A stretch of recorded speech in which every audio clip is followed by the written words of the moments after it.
Med Kunnskapsløftet skulle flinke elever få mulighet til å bryne seg på faglige utfordringer utover sitt eget trinn i skolen. Ifølge Kommunal Rapport det i skoleåret 2011-2012 kun 45 kommuner som gir et sånt tilbud til elevene. Hva slags tiltak vil kunnskapsministeren nå iverksette for å sikre skoleflinke elever, uavhengig av bosted, et mer utfordrende opplæringstilbud og samme mulighet til å ta fag på videregående nivå? Statsråd Halvorsen.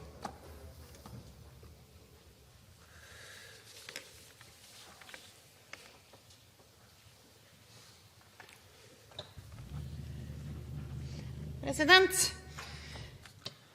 regelverket vi har i dag, det legger til rette for at elever på ungdomstrinnet skal kunne følge opplæring i matematikk, engelsk, fremmedspråk, naturfag og samfunnsfag på videregående opplæringsnivå.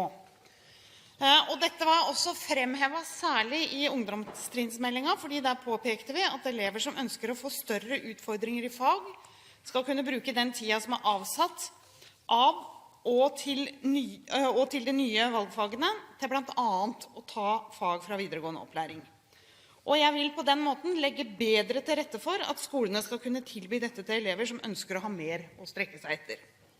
Forskning viser at det som virker mest motiverende på elever som har særlig styrke i fag, å ha mulighet til raskere progresjon i fagene. Jeg ønsker derfor å utvide ordningen med å kunne ta fag på videregående opplæringsnivå ved å også åpne for å ta eksamen på et tidligere tidspunkt enn 10. trinn. Dette skal imidlertid på høring, og det tas sikte på at eventuelle endringer skal tre i kraft fra 1. august i år. Samme muligheter skal også gjelde for elever i private skoler. Det lagt opp til at dette skal være et frivillig tilbud til de elevene som har sterkeste prestasjoner i fag. Jeg merker at det en økt interesse i kommuner og fylker for å legge til rette for lokale løsninger og tilby elevene dette, særlig fordi det også nå veldig tydelig at dette kan være noe man holder på med i valgfagstimene. Utdanningsdirektoratet vil også i høringen av forskriften spørre kommunene om hva som skal til for å stimulere flere skoler til å tilby ordningen til sine elever. Representanten Aspaker påpeker at dette tilbudet må gjelde alle elever uavhengig av bosted, og det jeg helt enig i. Derfor så har vi satt i gang et samarbeid med IKT-senteret og Matematikksenteret for å utvikle en virtuell skole i faget matematikk, nettopp for at det skal kunne være et tilbud på nett til elever som trenger noen flere utfordringer i matematikk. Arbeidet startet, og det skal prøves ut allerede i 2013.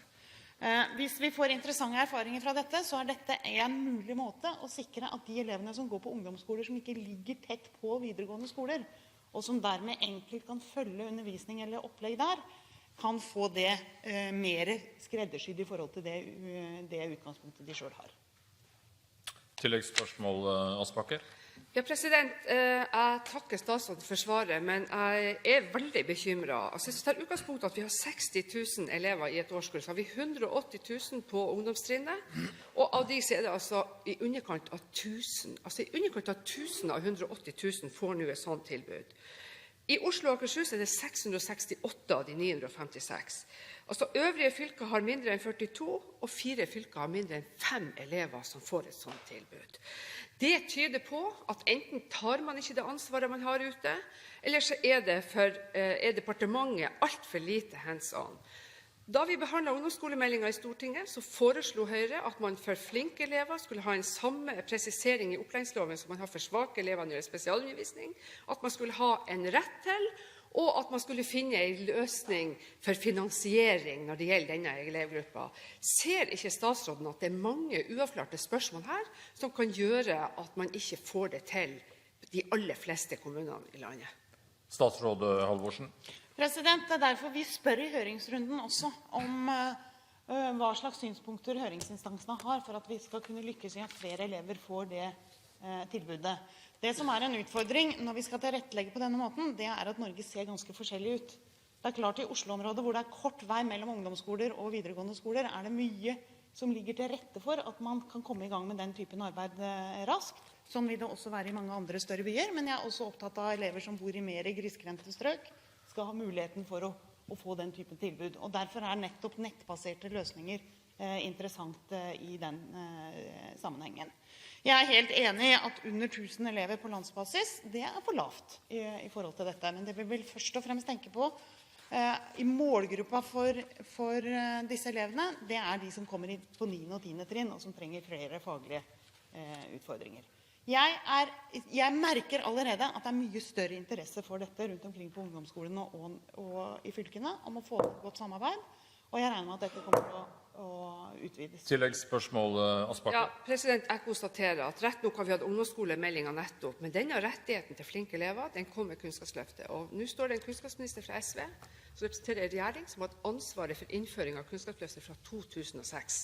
Og på 6 år nå så er man altså ikke kommet lenger enn at 2 fylker har ingen elever, Møre og Romsdal har 0, Buskerud har 2 elever. Altså det er så svake tall, man kan ikke forklare det med at ungdomsskoler og videregående skole ligger så langt fra hverandre at det ikke er mulig å få til denne type koblinger.